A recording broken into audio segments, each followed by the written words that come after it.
Sierra Online was a milestone company for the advent of graphic adventure games, and not just because they single-handedly invented the genre. While its most renowned competitor, LucasArts, relied on a few selection of titles perfectly unique and distinguishable from one another to leave their footprint in computer gaming's history, the keywords for Sierra's production were quantity and variety.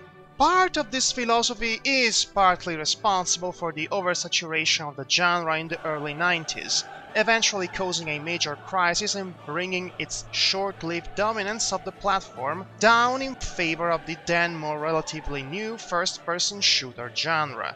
The greatest achievement of Ken and Roberta Williams' company, however, can be found in the vast variety and creativity of their many individual series, each providing a different interactive and narrative experience meant to be oriented at diverse audiences and demographics. Enter Al Lowe's Leisure Suit Larry series, a clever form of adult comedy satirizing at the misguided delusions of the 1970s ideals of sexual liberation, clashing against the cynicism of the late 1980s/early 90s and of the dream reality. After your cab ride, you may be low on funds, but you've got the looks, the lines, and the leisure suit. You're in town to find true love. And if you happen to get lucky along the way, that's okay. After all, you're nearly 40. And still untouched by human hands. Which was perfectly captured by the allegoric setting of a middle-aged, dreadfully out-of-place Tony Manero's impersonator trying desperately to get laid. Yes, the brand of social satire in the Leisure Suit Larry series was brilliant. Until they ruined everything. Speaking of Al Lowe and his genius brain, Leisure Suit Larry wasn't the only game he designed for Sierra Online. He has a more family-friendly title in his resume. I just don't want to live my life without ever having lived my life.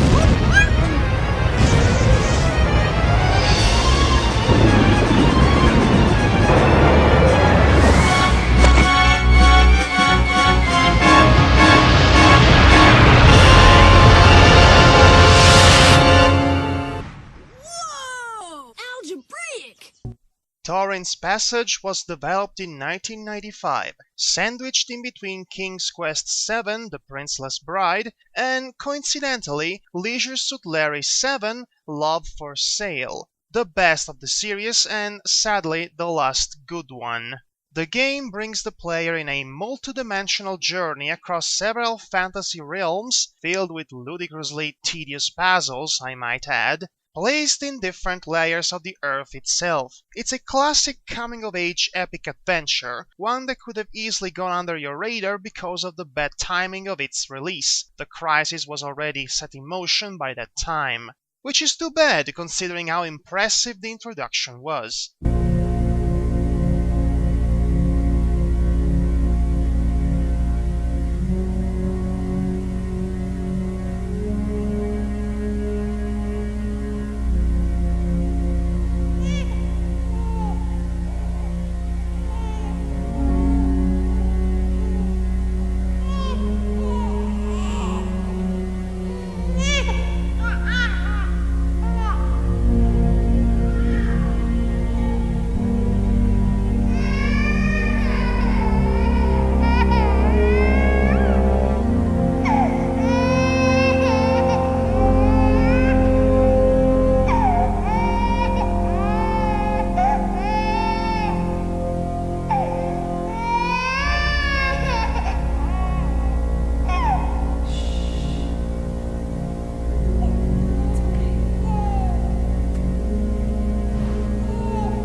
probably one of the best prologues ever crafted, not just for video game standards, but for any kind of narrative that relies on visual cues to unfold its premise. It feels as if the makers of this game wanted to separate themselves from the excessive Disney-esque tone of the previous title. I want to go to a land beyond dreams. I'm sure you do, Ariel.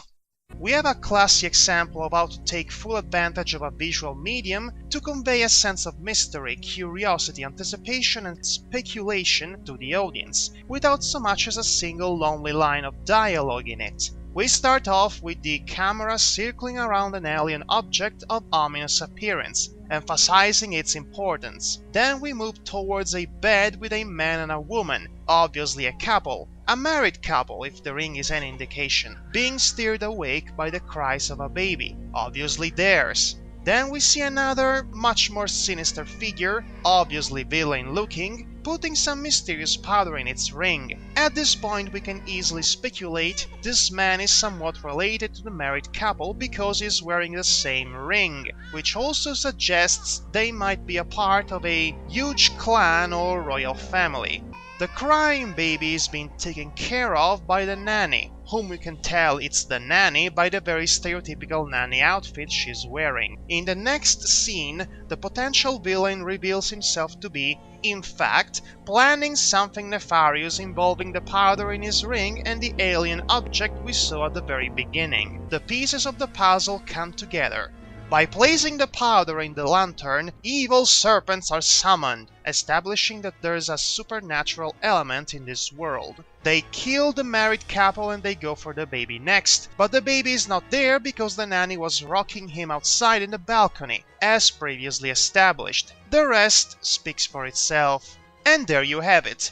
A complex prologue told entirely through motions, sounds, increasingly tense music and facial expressions, all communed by quality animation. It sets the mood, the setting, the villain, and the possible conflict, while leaving the audience to ask themselves the right questions. Who was the murdered couple? What's the deal with this creepy-faced guy and why did he kill them? Whatever happens to the nanny and the baby? The only way to find out is to play the game. It sure is more of an incentive than this. Aren't you happy? Feel delighted. You're going to be alright. Yes, I'm so excited. I want to run and hide. Right. Jasmine Cold, she wants her conflict back.